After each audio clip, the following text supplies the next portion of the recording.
No hay volumen, doctor.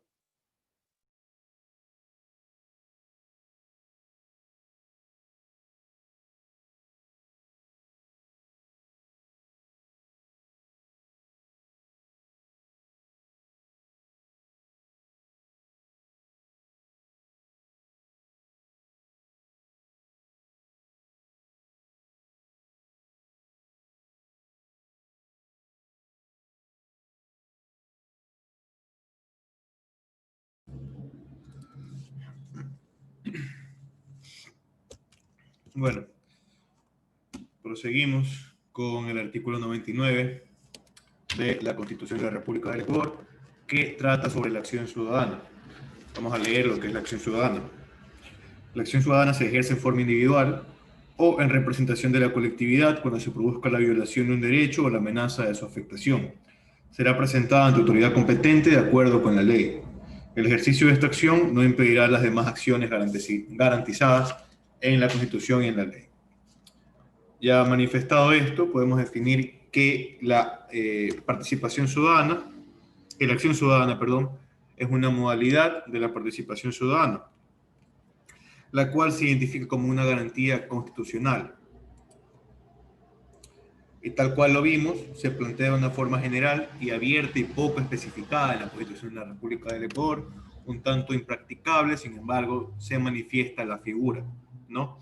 Asimismo, tiene como su efecto la protección de derechos. La generalidad de esta actuación, de esta acción, perdón, deja la duda en quién tiene la titularidad de su acción, en qué caso se la puede plantear, si solo se puede plantear ante la violación de derechos o también de forma preventiva, y si su objeto está orientado a todos los derechos, sean o no constitucionales, o incluso si solamente están dirigidos a los derechos de participación por establecerse en esta sección en la Constitución. Entonces se especifica muy poco de lo que es la acción ciudadana. Como ya lo manifesté, se torna un tanto impracticable. Ahora, la acción ciudadana fue concebida en la Constitución ecuatoriana del 2008, por tal motivo no existe un precedente universal en todas las normas de todos los países, acerca de la acción ciudadana. Se ha constituido como una novedad en Ecuador.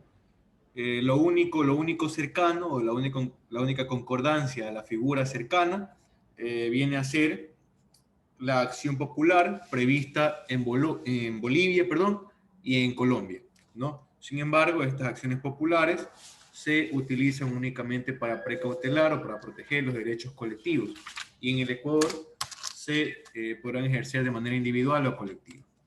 El artículo 100, que determina el artículo 100 de la Constitución, menciona que en todos los niveles de gobierno se conformarán instancias de participación. ¿Qué significa instancias de participación?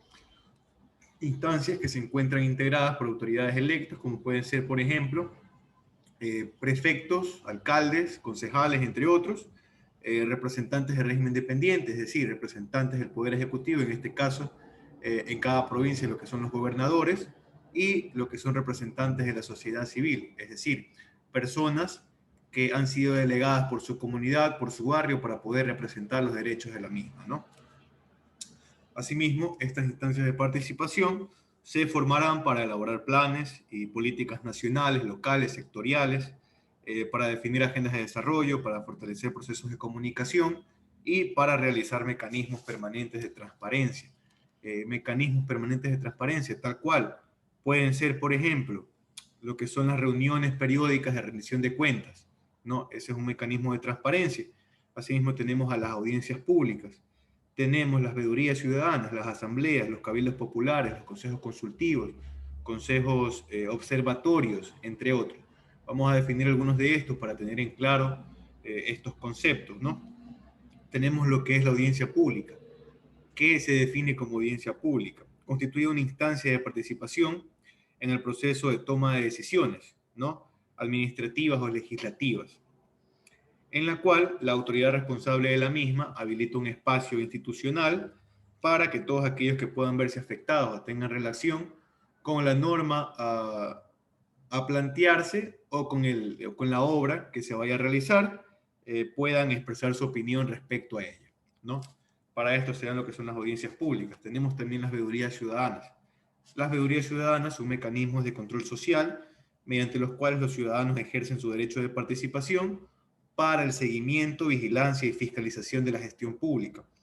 Lógicamente, explicándolo de una manera un tanto sencilla, podemos manifestar que la veeduría ciudadana consiste en que un grupo de personas se reúnen de una manera cívica, sin ningún tipo de sueldo, sin ningún tipo de remuneración, a vigilar cómo se manejan las distintas obras, a vigilar, perdón, cómo se maneja el presupuesto del Estado, con el fin de evitar la corrupción. Asimismo, tiene carácter cívico, voluntario, independiente y neutral, tal cual lo había manifestado. Las veedurías, haciendo hincapié en lo mismo, podemos manifestar que no persiguen el interés o beneficio personal, y su objetivo principal es la prevención de actos de corrupción. Algunos ejemplos pueden ser la vigilancia de procesos de transición entre una administración saliente y una administración venidera en los GATS, para evitar, lógicamente, que al momento de salir, el GAT saliente, valga la redundancia, pueda llevarse cantidades de dinero por obras públicas con sobreprecio, entre otras circunstancias, ¿no? Asimismo, es importante decir que los veedores deberán evitar incurrir en las prohibiciones establecidas en el artículo 16 y 17 del Reglamento General de Veedurías Ciudadanas, ¿no? Esas son las prohibiciones que tienen los veedores y con las cuales se les podría relevar de esa labor, ¿no? ¿Qué son los consejos consultivos? Son mecanismos de asesoramiento que se constituyen en espacios y organismos de consulta. Su función es meramente consultiva y las autoridades o las instancias mixtas y paritarias podrán convocar en cualquier momento a dichos consejos. Se conforman por ciudadanos o ciudadanas o por organizaciones civiles. Pueden integrar los grupos de profesionales, técnicos o personas, ¿no? De preferencia con gran experiencia o conocimiento sobre el tema en consulta. La base legal de los consejos consultivos se encuentra en el artículo 61 y artículo 95 de la Constitución de la República del Ecuador, así como en el artículo 80 de la Ley Orgánica de Participación Ciudadana, ¿no? El artículo 101 tal vez es uno de los artículos más importantes respecto de la participación ciudadana. Trata sobre la figura de la silla vacía. Este es un mecanismo de participación ciudadana dispuesto en la Constitución de la República del Ecuador y mediante el cual, y que los gobiernos municipales también lo han regulado en distintas ordenanzas, lógicamente con el ánimo de resolver o que la persona que se siente en la silla vacía pueda resolver asuntos puntuales de la comunidad, ¿no? Para hacer uso de la silla vacía se debe cumplir con ciertos requisitos, como estar, por ejemplo, en goce de los derechos de ciudadanía. En caso de representar a una organización social, deberá adjuntar delegación o nombramiento emitida por la organización de hecho de derecho a la que representa.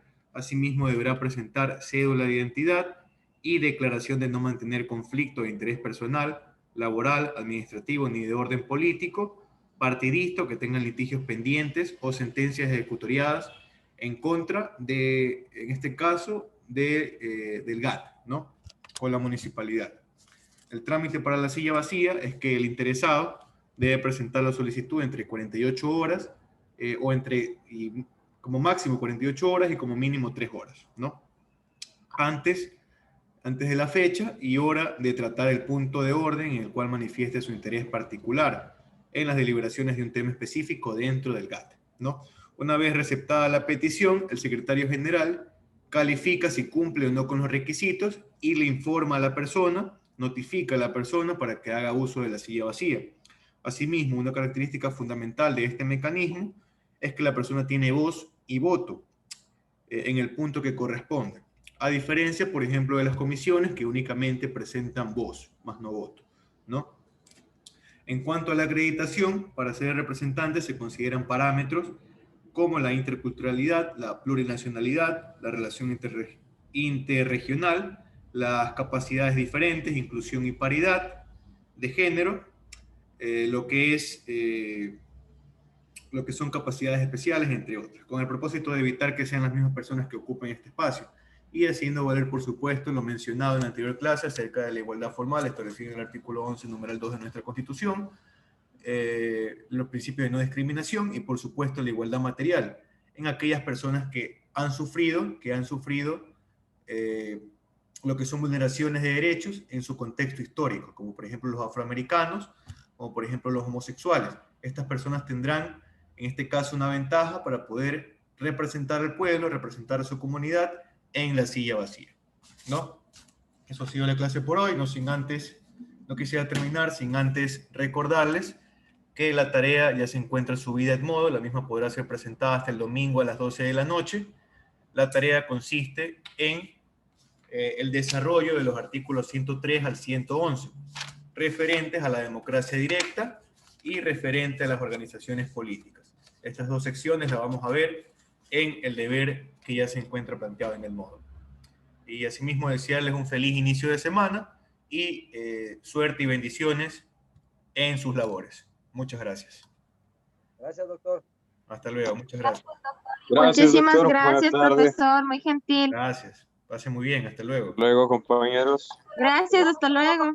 Gracias, hasta luego. Gracias, profe. Un buen inicio de semana para todos. Gracias, gracias.